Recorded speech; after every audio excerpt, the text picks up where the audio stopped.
बिस्मिल्लाहिर्रहमानिर्रहीम। अस्सलाम वालेकुम। गर्मी में अगर कुछ अच्छा और जल्दी बनाना चाहते हैं तो ये रेसिपी बना लें। मेहमान आने वाले हैं, टाइम बहुत कम है और कुछ अच्छा और जल्दी बनाना चाहते हैं तो ये रेसिपी आपके लिए है। बहुत ही जल्दी और मज़ेदार बनकर तैयार हो जाती है और टेस्टी इतनी है कि आप अपनी उंगलियां और प्लेटें भी चाट जाएंगे। बहुत ही टेस्टी और मज़ेदार और बहुत ही जल्दी बनने वाली रेसिपी को स्टार्ट कर लेते हैं। बिस्मिल्लाहिर्रहमानिर्रहीम। यहाँ पर मैंने 1 किलो मटन का गोश्त ले लिया है और इसे अच्छी तरह से साफ़ कर लिया था और वॉश करने के बाद मैं इसको कुकर में डाल दूँगी। हर चीज़ की क्वांटिटी आपको साथ साथ बता दूँगी ताकि आप अच्छी तरह से इसको नोट कर लें। कुकर में गोश्त ऐड करने के बाद अब मैं इसमें कुछ हरा मसाला ऐड करूँगी, जिसमें 2 अदद प्याज, 2 अदद टमाटर, 1 गट्ठी लहसुन और 2 अदद हरी मिर्चें मैंने मोटी मोटी कट करके इसमें ऐड कर दी हैं। ठीक है, ये भी हम गोश्त के साथ कुकर में डाल देंगे। अब इसके बाद हम इसमें कुछ मिर्च मसाले ऐड कर लेंगे। तो एक बात यहाँ पर बहुत ज़रूरी है, वो मैं आपको बता देती हूँ कि यहाँ पर मैंने मिर्च मसाले थोड़े थोड़े से ऐड करने हैं और थोड़े थोड़े से मैं आगे चल के बताऊँगी कि कहाँ और ऐड करने हैं। ठीक है, तो टेस्ट के मुताबिक इसमें नमक ऐड कर दूँगी। इसके बाद मैं इसमें आधी चम्मच हल्दी ऐड कर दूँगी और नेक्स्ट मैं आधी चम्मच सुरख पिसी हुई मिर्च ऐड करूँगी और साथ ही 2 गिलास पानी भी इसमें ऐड कर दूँगी। अब इसके बाद कुकर को हम बंद कर देंगे। तो ये मटन है तो इसको तकरीबन 12 से 15 मिनट के लिए कुकर में पकाएंगे चूल्हे के ऊपर रखकर। तो 15 मिनट के बाद मैंने कुकर का ढक्कन खोला है तो इसकी कंसिस्टेंसी कुछ इस तरह से है कि 2 गिलास जो पानी ऐड किया था इसमें वो खुश्क हो चुका है और मसाला भी हमारा तकरीबन गल चुका है। तो गोश्त को चेक कर लेते हैं। थोड़ा बहुत जो इसमें पानी नज़र आ रहा है वो हम अलहदा कर लेंगे और उसको हम किसी तेज़ आंच पे खुश्क कर लेंगे। तो यहाँ पर एक बोटी चेक कर लेते हैं। तो मटन जो है वो हमारा बहुत अच्छी तरह से गल चुका है और अब इसको हम एक साइड पे रख देंगे। अब इसमें आपको जो एक्स्ट्रा पानी नज़र आ रहा है वो हम क्या करेंगे कि उसको एक किसी बाउल में निकाल लेंगे।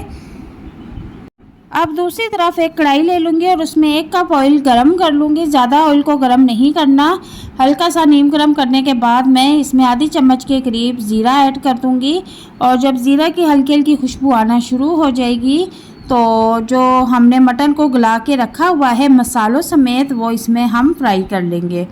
ठीक है, इसमें जो थोड़ा सा पानी नज़र आ रहा था यानी कि जो इसकी यखनी थी वो मैंने निकाल के अलहदा से रख ली है, उसको हम इसमें फ्राई करते हुए यूज़ करेंगे। थोड़ा थोड़ा उसको इसमें ऐड करके फ्राई करेंगे। ठीक है, यहाँ पर मैंने मटन जो है ऑयल में सारा का सारा निकाल लिया है और अब इसको खूब अच्छी तरह से भूनेंगे। चूँकि हमारा जो मटन है वो अच्छी तरह से गला हुआ है, पका हुआ है, तो यहाँ पर हमने सिर्फ इसको फ्राई करना है और अच्छी तरह से फ्राई करना है। चूल्हे का फ्लेम मैंने यहाँ पर फुल किया हुआ है और अब मैंने इसमें मिर्च मसाले कम यूज़ किए थे और अब बाकी के मिर्च मसाले मैं यहाँ यूज़ करूँगी। आधी चम्मच मैं सुरख मिर्च और ऐड करूँगी, आधी चम्मच हल्दी भी इसमें और ऐड करूँगी और यहाँ पर 1 चम्मच के करीब धनिया पाउडर ऐड कर दूँगी और इसके बाद इसको अब खूब अच्छी तरह से हम भून लेंगे। तो बहुत ही मज़ेदार ये मटन बनकर तैयार होता है। आप चाहे तो इस रेसिपी को बीफ पर भी बना सकते हैं। बहुत ही टेस्टी और मज़े का बनता है और मज़े की बात यह है कि बहुत ही जल्दी बनकर तैयार हो जाता है।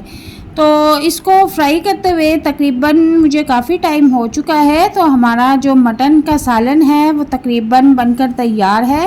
अब मैं यहाँ पर कुछ 2 से 3 अदद हरी मिर्चें सेंटर से कटिंग करके इसके ऊपर ऐड कर दूँगी और थोड़ा सा जो यखनी का पानी मैंने निकाल के रखा हुआ था वो इसमें ऐड कर दूँगी और इसको जो है भून लूँगी। ठीक है, हरी मिर्च मैंने ऐड की है इसलिए थोड़ा सा मैंने इसको और भूना है ताकि इसका फ्लेवर अच्छी तरह से इसमें आ जाए। अब इसमें अगली चीज़ जो है वो हम ऐड करेंगे गरम मसाला पाउडर। वो ऑप्शनल है, अगर आप पसंद नहीं करते तो आप वो स्किप भी कर सकते हैं। आधी चम्मच मैंने गरम मसाला पाउडर ऐड कर दिया है। इससे ऐड करने से इसका फ्लेवर बहुत ही टेस्टी जायकेदार बन जाता है।